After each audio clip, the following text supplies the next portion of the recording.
provisional cast on. It's a crocheted provisional cast on, crocheted on the needle. A provisional cast on is one that you work with yarn, a waste yarn. You always want to make sure when you're doing a provisional cast on that you use a smooth, non-textured, non-novelty yarn. Try to make it the same weight of yarn as what your work is going to be. And in order to do this crocheted provisional cast on the needle, you'll just need a crochet hook. You're going to begin by making a slip knot and leave that slip knot on your crochet hook.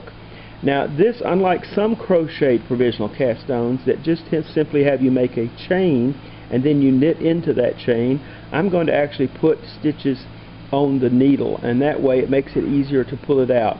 This is almost always the provisional cast-on that I use. Now many sources will tell you to just simply make a slip knot and then begin to put the stitches on your needle. But I find that if you'll make a few chain stitches in the beginning, just 2 or 3, it gives you something that you can hold on to as you begin to put the stitches on your needle. Now you simply then leave the slip knot or the chain stitch on your crochet hook.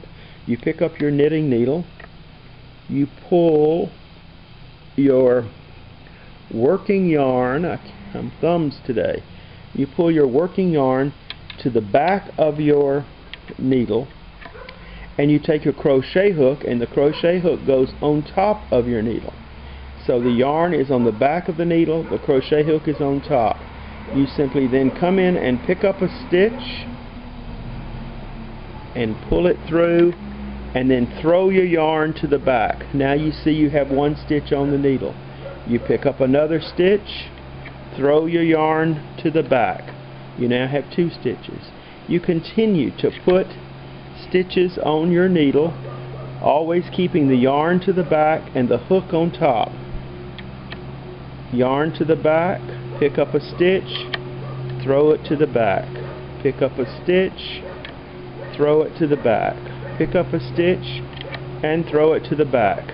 One more, pick up a stitch. Now let's assume that that is the end of our work. If you can simply come in here and make a longer chain at the end, and I like to make a longer chain at the end of the work than I did at the beginning of the work, and it's kind of a clue to me, or a hint, that this is where I'm going to begin to unravel it, and I remember that like a long tail cast on. So you see I now have a longer chain, and I simply break that yarn and pull that through. I should have had a pair of scissors, but of course I don't have those with me now. Now then, you have stitches on your needle, and then you can simply begin to work with your working yarn as though with whatever your finished yarn is, leaving a long tail, and you work across. Now it's real important at this stage